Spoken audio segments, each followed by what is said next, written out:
Hi guys, today I would like to talk to you about the dangers of detox, namely coffee enemas. But I've been over the years in a few uh, really bad situations where I remember in China, I remember just after doing a coffee enema, I ate some yogurt. Maybe it was too cold, the yogurt, and I had excruciating pain in my stomach. I'm not sure whether it was, the duodenum, the right side of the abdomen, or maybe I think it was both, the left and the right side. So, and in the center, I think my gut just froze up. I don't know what happened. Maybe it was a shock to my my gut, and it was just after I had a coffee enema, and I ended up in hospital in Beijing. And I just waited a few hours. They just did some tests, and it just went away. It was okay, but it was really, really painful. Another time in London, I was coming off Seroxat, coming off medication, the SSRI, the antidepressant, and I did a coffee enema, as I do. I've done them regularly for years, and I think what the coffee enema can do is it can create a situation whereby you have something called electrolyte imbalance, and so it's like having diarrhea. And so if if you have too much diarrhea, you're losing electrolytes, and the body sees this as a danger. Usually it's okay because you have juices, or you eat some food, and so you replenish the magnesium, potassium, salt. But on this occasion, I was coming off antidepressants. And I hit a crisis. I hit a point where I was coming off antidepressants, and maybe I was maybe my body needed more magnesium, needed more calcium, potassium, because what happens is when you're stressed out, your body uses magnesium, uses vitamin C, it uses more vitamins and minerals, and it needs more nutrition because it uses them up. So you need more. So maybe at the time I was, maybe juicing or just eating normally, and I didn't have enough nutrition maybe. So what happened was I was coming off, and I was feeling more stressed, and my body needed lots of nutrition. But what happened was when I did the coffee enema, the body gets rid of um, these minerals. So I just crashed. What happened was I had my blood pressure just shot up to about almost 200. And I remember there was a guy named Tarek. He was living in our house, and he took me out for a walk because I was shaking. I was my body was shaking, and my brain, my thinking was shaky as well. I couldn't talk properly. I was just really, really, really. Um, um, I don't know. My stress levels, my panic levels were high, and yeah, I was just losing control. So I went for a walk, and after going for a walk, it still didn't calm down, and I ended up in hospital. And they checked, yeah, my blood pressure was really high, but they couldn't understand why. All my other markers were kind of okay, and so they let me go. So that was another time. I think the time before that, or maybe just after that, again in London. This time, what happened was I wasn't coming off medication, the SSRI, the antidepressant, because remember, I've been on this antidepressant for 31 years, 32 years. So on the odd occasion, I try to taper off, and all hell breaks loose. So I've realized, I think, when I come off the medication, already my body is under a massive amount of stress. So I have to really be careful and not stress my body anymore with something else like a new diet or because a new diet can stress you as well. I don't know, new situation, relationship, job, all these things are stressful, and if you have them all at once, might be too much for your body. um, so on the other occasion, yeah, I was in London again, and I was doing a coffee enema. But what I did at the same time was I took niacin, the the flush the flush kind. There's non-flush, and then there's the flushing niacin. Niacin is vitamin B3. But if you take, say, about 500 milligrams or even less, you can have an effect where it acts as a, is it vasodilator? It opens up your capillaries and you flush. You become really red. It's just like, you're a menopausal woman. You just flush. You become so red, and it goes away after about 20 minutes. After about 20, 30 minutes, it goes away. But your arms flush, your legs flush, and you get like stains all over the place. So the blood just goes to the surface. And yeah, it's an experience. It's a scary experience if you don't expect it. So what happened was I had this niacin flush, and I had the coffee enema at the slightly before that, or one slightly before. No, I did the coffee enema first, and then I took the niacin, and I had again a massive, I don't know if it was a panic attack or electrolyte imbalance. Maybe the niacin, the flush itself, maybe disrupted something, something to do with electrolyte imbalance again. And I ended up in hospital. Whilst there, I had a fully blown like panic attack, and I was red. My face was red, and I showed the lady, look, I said, look at my body. I had patches of red everywhere, and she said, I've never seen this before, I don't understand. But I knew it was the flush, but I was so almost out of it because I was palpitating, my heart was, and I was trying to calm myself, but nothing worked. So again, time went by, an hour, 2 hours went by, and then they discharged me. I left. Now, I think what happened to me on all these occasions was, I think, an electrolyte imbalance. And you need, from what I understand, you need a certain amount of potassium to make to allow the heart to beat properly. The heart needs potassium for the electrical impulses of the heart. And so when you don't have enough potassium, or it's like really zero, it could be that causes the palpitation, the butterfly that goes up the throat, the palpitations in the heart. So what I'm saying is, detox can be dangerous. In this case, I'm just talking about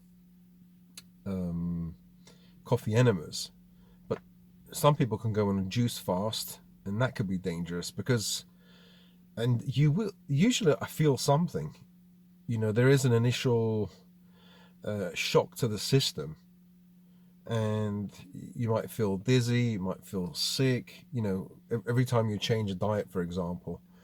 And I've changed many diets, from raw vegan to fully blown carnivore to keto. I didn't really do much because I find it difficult, because keto, you have to eat a lot of fat or ingest a lot of fat, If you've got gallbladder problems and a fatty liver, it's a bit difficult, a bit difficult to do. Um, Funnily enough, the ketovore diet was easier to do than ketovore is almost a carnivore, which is carnivore. A carnivore diet would be just meat and eggs, for example, or just meat, chicken, fish. A ketovore diet would be exactly the same, but you add maybe some lettuce or maybe a little bit of beetroot, or you're more strategic in your in in the goals that you have. So, for example, I'll get back to it. For example, for me, I want to reduce cholesterol because I found that I've been experimented with the carnivore kind of ketovore diet for a few years, on and off. And recently, my last experiment ended, um, and I realized I've got like it's called I think it's called xanthelasma. Xanthelasma, I think it's a spewing out of excess cholesterol into your system, into the body. So you see people with these yellow spots here and on the top here, and I've got one here. You can't really. I don't know if you can see it. There, you can't really see it. There and a little bit there. And I thought, oh no, xanthelasma. So that could mean that you've got you're eating you have too much cholesterol. But some people have normal cholesterol and it still happens. So I don't know. But now in the last few weeks, I've had problems with my skin. I had a spot here, just one spot, and it looked like shingles. I had one, and then it's like I don't know, a lesion. It's like a blister, but without a blister. So imagine you had a blister, and then the skin came off, and you have a crater there of really tender skin. It's all red, and then that's what I had here, and then a few more. It gave birth to a few more blisters all the way down here, then here.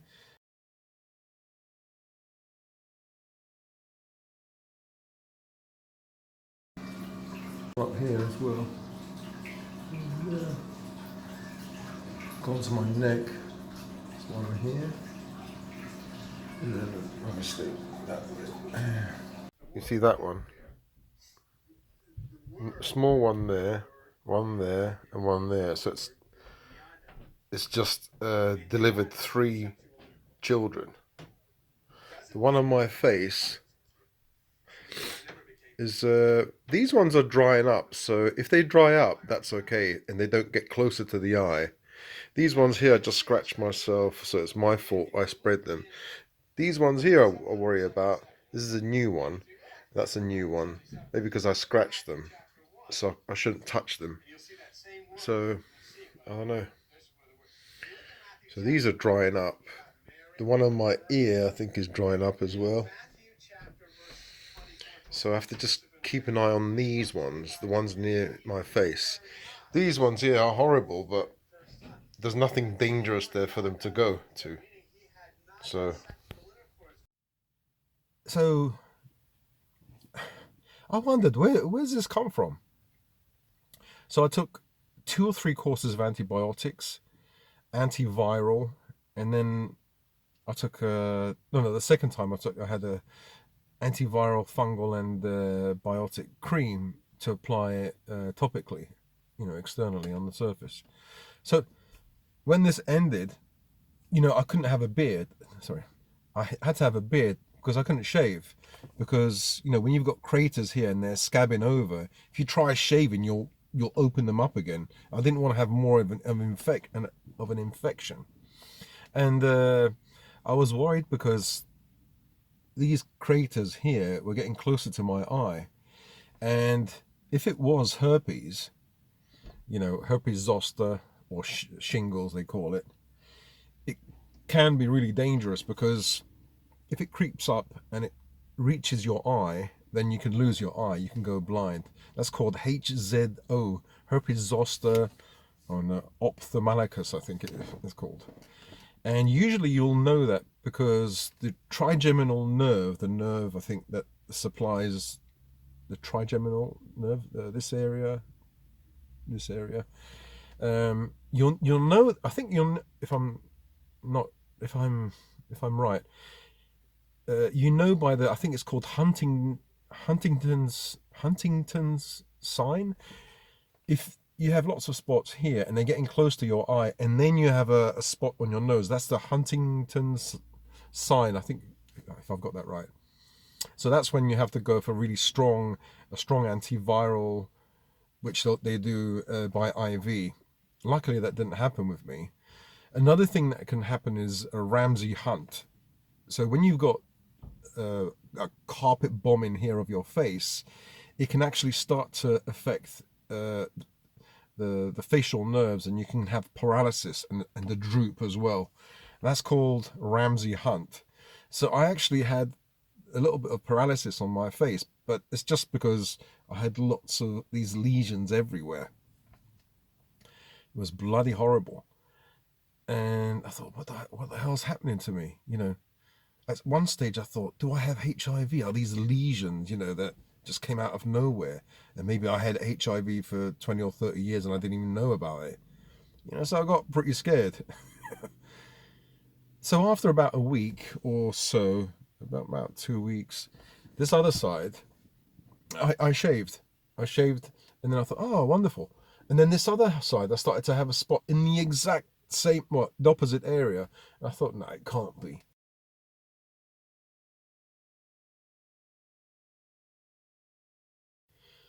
And again, what happened is I had it started to carpet bomb, one here, one on this side, which was big, and one up here, just a few, and even here.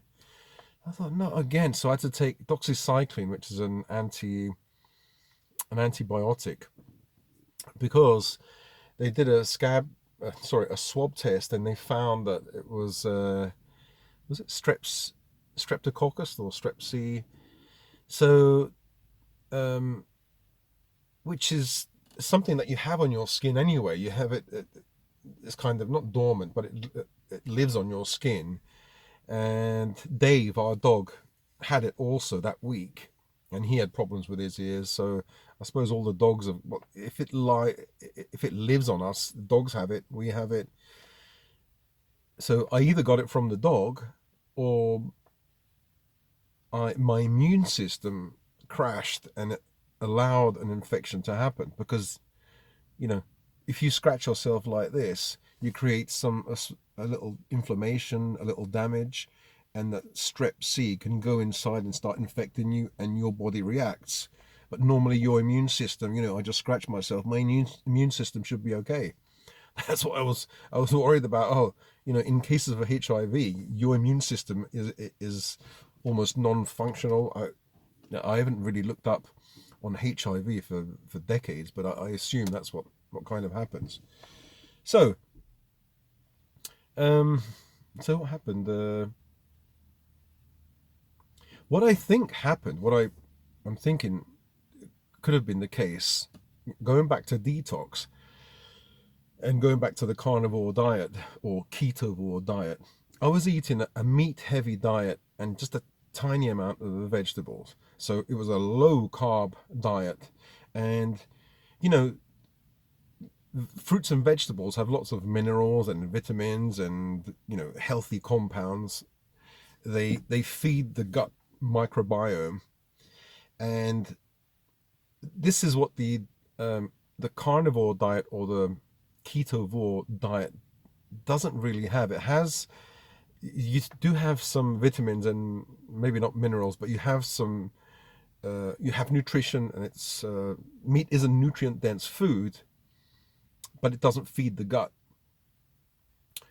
So it could be a bit controversial, because the carnivores say that yes, you don't have to eat fiber in order for the gut to have diversity. But it doesn't make sense, does it? Because you're going to be feeding bacteria in the gut that will ferment or will use amino acids from meat or animal foods. You won't have the bacteria that that digest or ferment or use fruits, vegetables, and carbohydrate or plant fibers. So you can't have that much diversity. I just assume that. I don't know. I have to really look into it. I haven't looked into it. But what happened was I was eating a carnivore diet. Sorry, my acid's coming up. A ketovore diet, low carb, not feeding my gut. At the same time, I was doing coffee enemas. So I was, how do you say, purging myself, because that's what it is. There's also a psychological component. You feel you're addicted, yes, to the coffee, to the caffeine, because it gives you a hit, but also there is a psychological, as I said, a kind of addiction as well, because you feel that if you don't get rid of the train of food, the poo that you have inside your colon, you feel really dirty. And so, after years of doing that, when you do a normal poo, you feel it's disgusting, because essentially I haven't pooed in years. And I remember once when I had to go to the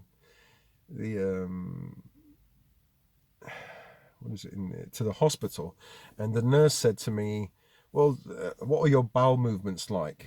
When do you poo? I said, I haven't pooed in 7 years. At the time it was 7 years. She said, that's impossible. Where does it go? So then I explained to her, I do coffee enemas. So I don't poo. She said, oh, I see. But actually, I don't actually. You might think, well, you're still pooing. No, you don't, because when you do a poo, you do the how do you call it, the Valsava maneuver. The smiley face. You see little children going. That's called the Valsava maneuver, which pushes, which helps to push down, the bowel movement. Help with the bowel movement. But when you do a coffee enema, you don't do it. There's no Valsava. Well, there could be at the end, but usually it's just an evacuation of coffee and the water, whatever. So it doesn't really feel like you're going to have a bowel movement. It just feels like you're cleansing yourself. And some actually say that the Valsava maneuver is actually dangerous for the heart. So some people. I knew a friend of the family that he passed away. He had a heart attack whilst he was on the toilet seat because he was pushing. Maybe he had constipation, and he was doing the Valsava maneuver, and that creates stress on the heart. If you have a weak heart, if I'm not mistaken, of course, everything I say, don't take my word for it. It might be right, might be wrong, but I think the Valsava maneuver can be dangerous for people who've got heart problems. Like if you really have to strain a lot to go to the toilet. So I think what happened was, as I was saying, I had an electrolyte imbalance. Sorry, this is not working properly. Let me switch the light on here. No? Okay. I had an electrolyte imbalance, and sorry, this is too bright. And so I lost all the minerals, vitamins, and nutrition. Plus, I was doing the carnivore diet. Plus, I had stress as well, and so I'd recently switched back onto the carnivore diet. So the stress on the body of daily coffee enemas, and the stress of a new diet, and then my own stresses of selling the house, and all these various stresses brought my immune system to a certain point whereby it didn't have resources. It didn't have the vitamins, the nutrition that I needed in order to supply my brain and my body what it needed. Because when you have stress, you deplete um, your magnesium, as I said, vitamin C, and other nutrients. You deplete them, and you need more. If you don't get more, then your body will take from reserves, and then it has no more to take. And so I assume your immune system is downgraded, and so it reaches a point where if you just scratch yourself, you won't be able to your body won't be able to defend itself, or will allow the bacteria to go inside, and then will have to, as a last resort, defend itself. Whereas, if if you have enough nutrition, if you don't have um, if you don't do coffee enemas, for example, I suppose my body must have felt that I was ill, because it's like having diarrhea every day. Imagine if you're sick every day, you have diarrhea, and you go on a low carb diet, you have no fruits and vegetables, you're not taking any multivitamins or anything. Your body signals, your body thinks you are sick, you're dying maybe. You're really ill, and so your immune system won't work properly. So this is what I thought happened to me recently. Now I'm okay. This is okay here, and this side is okay. Finally, I could shave. I'm gonna shave this soon as well. Yeah, so just a short video just to let you guys know my experiences with detox, and yeah, they can be bloody dangerous. I ended up in hospital a few times with blood pressure through the roof, and I was fainting, I collapsed, palpitations, my heart, and in fact, last year when I was having problems with my wife, my daughter, and I came over to my friend's house, I had massive amounts of palpitations. My blood pressure was 180, 190, 188, and my blood pressure is never that high. I was doing the carnivore diet, I was doing coffee enemas, and I had loads of stress. So it's the same kind of three demons: coffee enema, carnivore diet, lots of stress. You know, if these three together, depending on how much stress you have, uh, how low carb you go, and how many coffee enemas you do, maybe, it might be just too much for the body. Each of these are different stressors, and you add them together, it just might be too much. I think that's what's happened to me. So it's just a warning to you guys: don't overstress your body with um, different stressors. So detox is a stressor on your body. Changing diet to a carnivore diet or a low fat diet is a stressor. Um, a zero fat vegan diet is a stressor to the body. So I don't know. Those are just my thoughts, my experiences. So I just wonder if any of you guys have had similar experiences, or known of other people who've maybe even passed away, have been on a raw juice diet, or a water fast, or sorry, a juice fast, a water fast, and their body just couldn't take it. So now I'm thinking, if I'm going to go more carnivore or ketovore, I'm going to be careful with my coffee enemas. I might do one a week, and I may have to supplement with a multivitamin and mineral supplement at least. And I think, some people go on the carnivore diet and they have no problem with cholesterol. Some people go on the carnivore diet and have serious problems with cholesterol. And I think you have to check it's something called ApoB. It's, well, I think if you go on a carnivore, even a ketovore diet, after about a month, and then on the third month, and then 6 month, you should have a full panel. You should check ferritin levels, creatinine, bun, check your kidney, kidney function, liver function, and if your body is absorbing too much iron, your ferritin, your transferritin percentage, rate, all these things you have to check. Because was it 2 years ago when I was doing the more of a meat-based diet, I had one of these full count, full blood tests or whatever that checked many things. It wasn't a full blood count, it was actually more than that. It showed that my ferritin levels were slightly high, but my transferrin saturation rate was 55%. It should be like something like 20%, and I think it was out of range. So it was in the red. So I had to go and have further tests to check my kidneys, and to see if I had potentially had a rare genetic disorder called hemochromatosis. Hemochromatosis is really terrible because what happens is people who have hemochromatosis absorb too much iron and they don't know about it. And I think, if I'm not mistaken, normally you absorb, a normal human being might absorb, I think, 1 milligram of iron every day, and someone who's got hemochromatosis might absorb 4 milligrams. I might be wrong.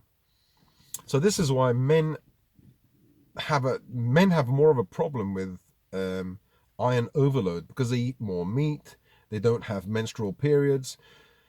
So, well, because women every month they have a menstrual period, so they get rid of blood, so they get rid of excess ferritin or iron. So they have a safety valve. But when postmenopausal women can have this problem, iron overload, so you should check how much iron. And some people do the carnivore or keto or heavy meat based diet, even though they've got iron overload. But what they do is every 6 weeks, every month, they do phlebotomy, or they give blood. So they get rid of their blood. They get rid of their blood to bring down their iron levels. But because I've got xanthelasma now here, I've got spewing out of cholesterol.